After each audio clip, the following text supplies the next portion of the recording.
Back in the heyday of the American muscle car, it wasn't all that rare for an automaker to make many different body styles from one model. Take the Chevrolet Chevelle, for instance. The second-generation car was sold as the Chevelle Coupe and Convertible, El Camino Ute, and Malibu Sedan and Wagon.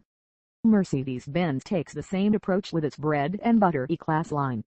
Mercedes introduced us to the E-Class sedan only last year, and the lineup has already expanded to include the wagon, a crossover light wagon, a coupe, and a cabriolet. Leading up to the reveal of the newest model, the E-Class Cabriolet at the Geneva International Motor Show, the automaker flew us to Spain to get behind the wheel of the latest variant to go on sale, the 2018 Mercedes-Benz E-Class Coupe. The formula for modern European sedan-based coupes used to be rather boring: remove the back doors, stretch the front, and call it a day. Mercedes didn't take that approach with the new E-Class Coupe. Sure, it shares its chassis, engines, and a few styling features such as its nose with the coupe, but what's remarkable is just how different the E-Class Coupe is from the sedan. True to the sportier ethos of a coupe, the 2018 E-Class Coupe gets a sportier grille, a muscular power dome hood that evokes old American muscle cars, and a beautiful teardrop profile, with the upper half of the greenhouse flowing seamlessly into the top, S-Class coupe-like rear end. It's a truly sleek and downright pretty design that's aerodynamic too, with Mercedes claiming a 0.25 drag coefficient for its new-to-door. Although the E-Class sedan and wagon both have a wide variety of available engines and powertrains, in the US the new E-Class Coupe launches in just one variation.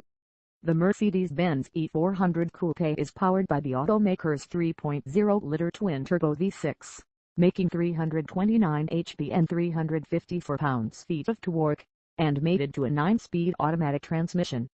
Rear-wheel drive is standard, and Mercedes 4MATIC all-wheel drive is available.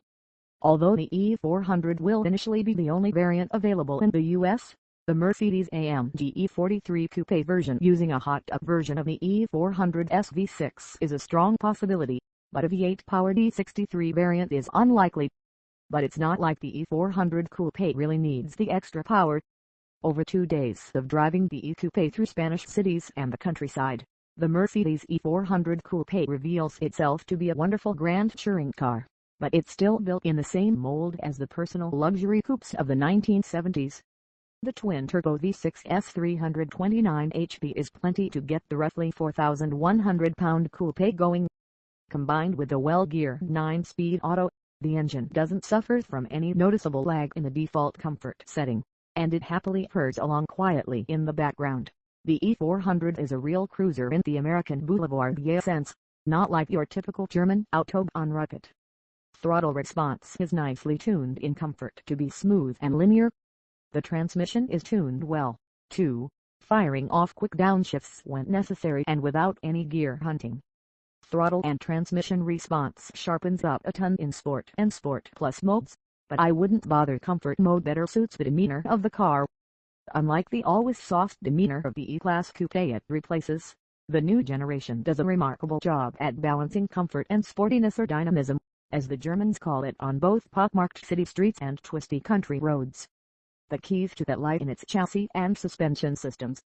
Thanks to the new E-Class modular chassis, Mercedes was able to shrink the new E-Class Coupe's wheelbase 2.6 inches versus the sedan, lower its center of gravity, and widen its front and rear track to help the coupe feel sporty and quick on its feet.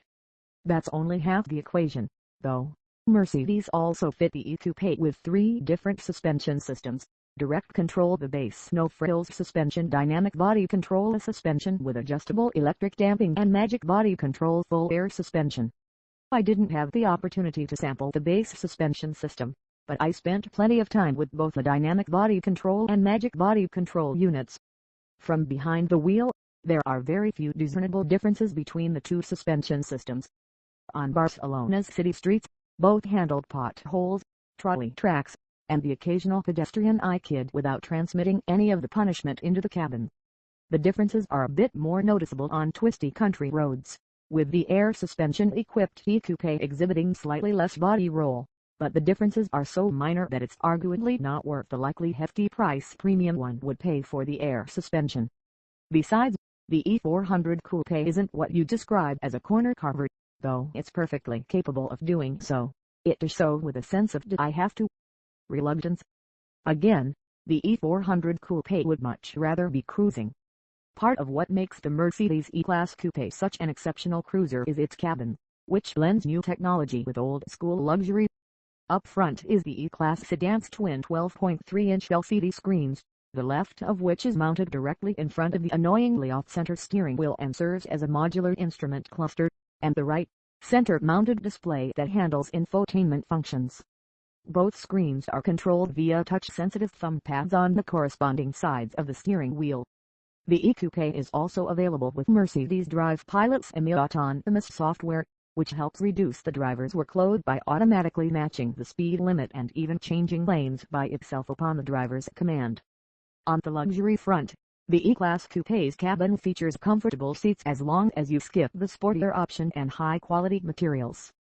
The back seat is well appointed with its own air conditioner vents and optional seat heaters, and they're pretty spacious for a coupe too, with leg and knee room comfortable enough for a 6'1" adult, though headroom is tight. Like most modern Benzes, the E-Coupe's interior is available with a wide variety of material and color options, including some beautiful unfinished wood. The one demerit the E400's interior earns itself is in cabin noise. Far more whine and tire noise than acceptable for a luxury car enters the cabin at highway speeds. Pricing for the 2018 Mercedes-Benz E400 Coupe will be announced closer to its summer launch, but customers shouldn't expect its price to stray too far upward from the outgoing E-Coupe's $55,000 starting price, which isn't much more than the smaller C-Class Coupe's $43,000 starting price and a significant bargain compared to the S-Class Coupe. Although the downturn of coupe sales in the past few years might have scared other automakers off from making new coupes, Mercedes is confident that the new E-Class Coupe will comfortably bridge the gap between its other two doors. Based on my experience behind the wheel and the company's recent successes, I'd say it's probably right.